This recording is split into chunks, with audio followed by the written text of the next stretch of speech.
Very cool video for you today. I'm actually going to answer a lot of questions. It's all going to be about the controllers that I work with on a daily basis, whether I'm working in Cubase or on other softwares. Let's take a look. Hey, what's up my friend? Chris Selim here from Mixdown Online. Now, controllers, I'm a huge fan on working with controllers, whether I'm working on Cubase or other softwares like Photoshop, Lightroom, Adobe Premiere and stuff. So I love working with controllers.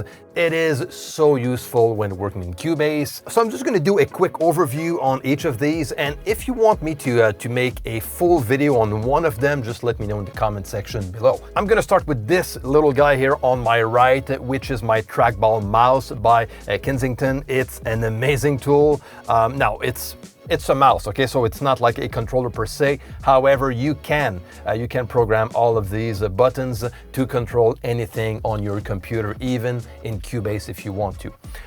Now, the real magic of this mouse is that ball right here. I love working with that trackball, which makes the workflow so fast.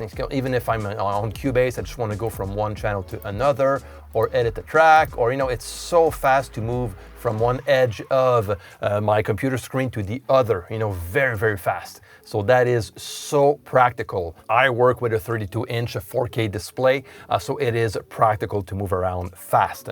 So this is the main thing of this mouse, and the fact that I don't use a physical mouse that I just move around my desk. This one is going to stay static on my desk. It's not going to move, so that makes it even more practical. And we have that wheel right here that is the typical wheel that we have on a mouse, and again, very easy to access and to move that around. I'm not gonna lie to you, it took me a few days, like maybe 4 or 5 days to get used on working with this trackball mouse, but honestly, at the point where I am right now, I am addicted and I cannot work without it. Okay, so it just takes a few days and then you're good to go, and you'll see there's no way back. There's a software that comes with it if you want to customize those buttons. And like I said, you can customize them to anything you want. I use it in a very simple way, so I don't have any Cubase commands assigned to these buttons because I have so many other controllers that I work with for Cubase. So I work with it in a very simple way. So I just customized a few of my buttons, like the left click is right here, so it's very easy access to my thumb, and the right click is right here on top, and that is pretty much it. And if you want to customize 2 buttons at the same time, you can, so by pressing these 2 on top, I can assign that to a command of my choice. Okay, so this is very practical. Next, what I have is this big guy here, the Presonus, the Faderport 16. I made a full video series talking about this one. There's 3 videos, a part of that series. I'm gonna leave the link down below if you wanna watch it, from the configuration I have in Cubase to the installation on the computer and so on.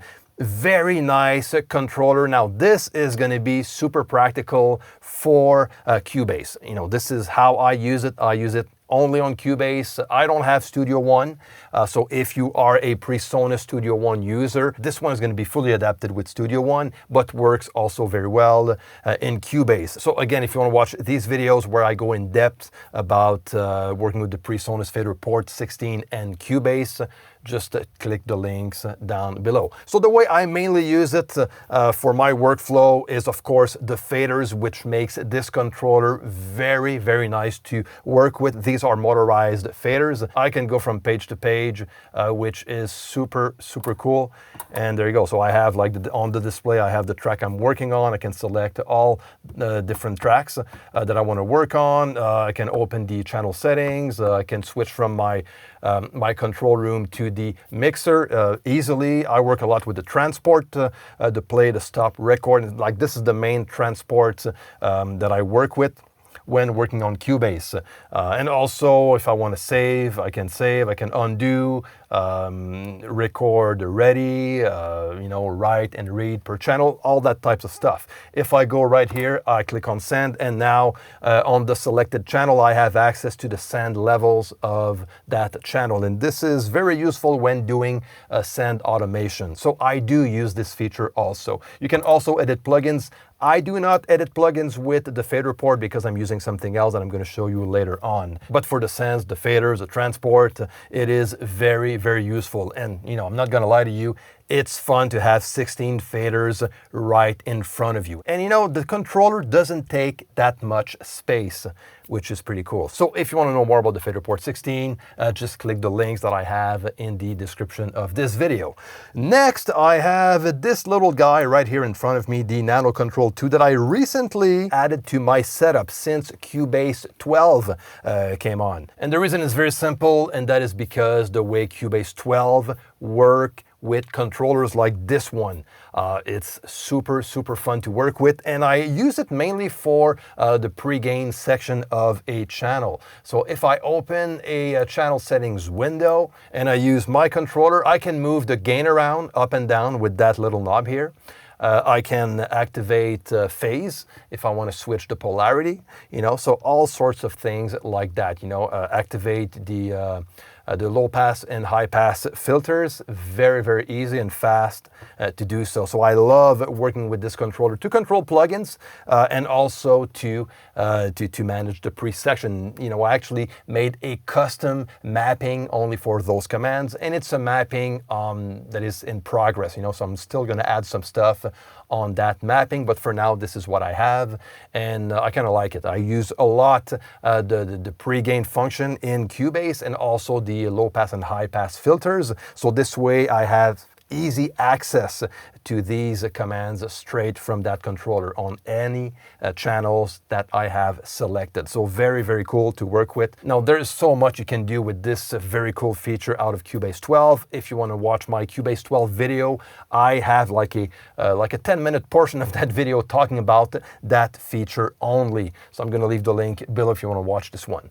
So this is the Nano Control 2 that I use in Cubase 12, and sometimes I unplug this one and I plug this guy here if I'm in a production mode, writing songs and writing music. Now I'm going to have this little keyboard controller, so I have a quick access to some notes if I want to test some virtual instruments out and so on. So this is going to be the space on my desk where I'm gonna connect this one. Now on the left, I have like a bunch of stuff. First is the Monogram CC, this guy right here. I made also an in-depth video about the integration of Monogram CC and Cubase. You have to check it out if this is the type of controller that you want to know more about.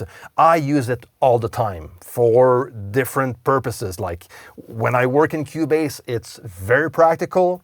When I work on Premiere, it's also very useful. When I work on Photoshop also. So there's a bunch of softwares that I can work with using the Monogram CC, which is pretty cool. My favorite module, because this is a modular type of device where you can remove modules, rearrange your layout also, like I did on my end. And that big knob right here, this is the tool that I like a lot. I work with it all the time. My fingers are always on that wheel. It's like super cool to work with. Let me show you an example. Like if I just work with a plugin, I bring my mouse to a certain parameter and I can just, roll that big knob on, and there you go. It's like moving a button, from a device or from the plugin directly, which makes editing with plugins very easy and very fast without using, all the buttons out of my mouse. So very cool. So whatever I aim for with my mouse, it's going to replace my scroll wheel that I have on the actual mouse. Okay, so it's very practical. If I'm in Cubase, it's going to do the same thing. It's going to replace whatever my scroll out of the mouse is doing. Okay, so I can go left and right if I keep my finger on the shift, and up and down if I just move that wheel around. And it's also useful when I work on other softwares, when I'm browsing online also with Chrome or Microsoft Edge, when I work on Adobe Premiere, all those are the softwares. That wheel is just magical. It's like a huge part of my workflow. And also for Cubase, I have these buttons assigned to specific commands. So by clicking on this one right here, this is going to activate the talkback that I work with when recording. And also this one right beside it is going to switch between my mix and my reference mix. And this is something that I do all the time when mixing. So that makes it very easy to switch from my mix to my reference mix. I can also switch from my my mixer to the arrange window. I can open a channel settings window also, which is again very useful, and stuff like that, you know. If I click on this one, it's going to change profile. So now I'm into the universal profile that works with all the Windows tasks, like browsing also with Chrome and Edge. So, you know, again, very useful. These two buttons on top are also very useful. I use them to switch pages in Windows. So now I have one page right here, the Cubase is on another one, and I can create myself several pages and go from one to another by just touching these buttons. And these are assigned to every profile that I have, whether I'm working in Cubase on the universal one or on the Premiere or Lightroom one. So whatever I'm doing, these are always there. This is the way I customized those layouts. There's also a software that comes with it where you can edit all the commands that you have on each profile that you work with. And, you know, it's pretty cool. Again, I have a full video talking about the integration of Monogram CC with Cubase and how I use it when working in Cubase, so you need to check this one out, this is something that you want to look at. Then I have this guy right here, the Stream Deck, and this is the new addition to my setup. It's like an amazing controller. It's not only for Cubase, it's actually designed for anything, any softwares, okay? It's an amazing tool. I got this one for around $200 Canadian, if I'm not mistaken. And you can assign that to anything you want. It's very cool. So I'm just gonna show you a brief look on how I use it on my side. So I have one page where I have all the softwares that I work with on a regular basis. So if I wanna open Cubase, I'm just gonna click on the Cubase button. Same for Premiere, for Photoshop, Lightroom, SonarWorks. If I want to open, let's go in on this page. If I want to open the software that comes with the Stream Deck, now it open on my other screen, but there you go. It's right here, and I can customize all of these to different commands if I want to. It's pretty cool. Again, if I want to open Amazon Music, I'm just going to open it straight from the Stream Deck, and there you go, it's going to open on my computer. Very cool. And I have different profiles also. There's one that I have for Cubase. I actually purchased this profile from I forgot the name of the website, but I'm going to leave the link below, okay? It cost me, I think it costed me like 35 bucks or so to get a full profile for Cubase stuff, which is quite cool. So look at this, you know, all the Cubase commands are listed right here. So if I want to open the mix console, I can do it from the Stream Deck, audio connections, you know, a bunch of stuff, audio performance, I just want to open it, and so on. So very cool. That can be practical, you know. I just wanted to try it out. Now, of course, you need to, like for this type of profile, which is like a complete profile for Cubase, you just need to take the time to know where all of those commands are and then get used to it, you know. So you can just, you know, browse around easily. It's just a matter of knowing those commands on the Stream Deck, and then you're good to go. But again, it's super practical, very cool to work with. Hours of pleasure. If I switch to another profile, those are my my bookmarks, like the main bookmarks I use on the internet. If I click on YouTube, it's going to open up right in front of me. There you go, Warren. What's up, my friend? Same for my website, my NAS. I also have a clock. that is always in front of me. If I switch to my other profile, I also have the weather. So, you know, you can do a lot of stuff with the Stream Deck, control a bunch of different softwares. Zoom, for example, I can open Zoom right away if I want to, and just start working with it, you know. Very, very cool. So, you know what? Let me just go right here. If I...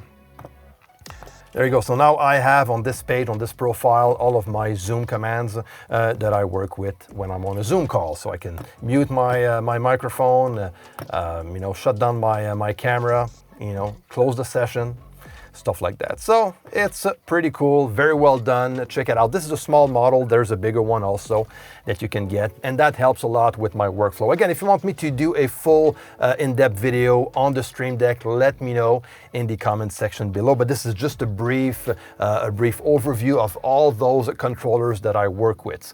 And just before you ask me, you know, there's this guy right here on the top right of my desk. Now, this is not a controller that controls a software, but it's just my main monitor controller that I use to switch from one set of monitors to the other. Okay, very simple. I have my volume knob right here, and I can mono the signal from stereo to mono. Also, I can use it as a talkback for my monitors. Also, when I have an artist that I record in the other room. So it's a very useful controller. I made a full video on this one also. I'm going to leave the link below if you want to watch it. There you go, my friend. Those are all the controllers I work with on a daily basis. That speeds up my workflow. If you have any questions or comments, please let me know in the comment section below. And also, I want to know if you work with controllers, if you work with any of these controllers or another type of controller, let me know in the comment section down below. And also, if you enjoyed this video, don't forget to share and to hit that like button and to subscribe to the channel if you haven't already.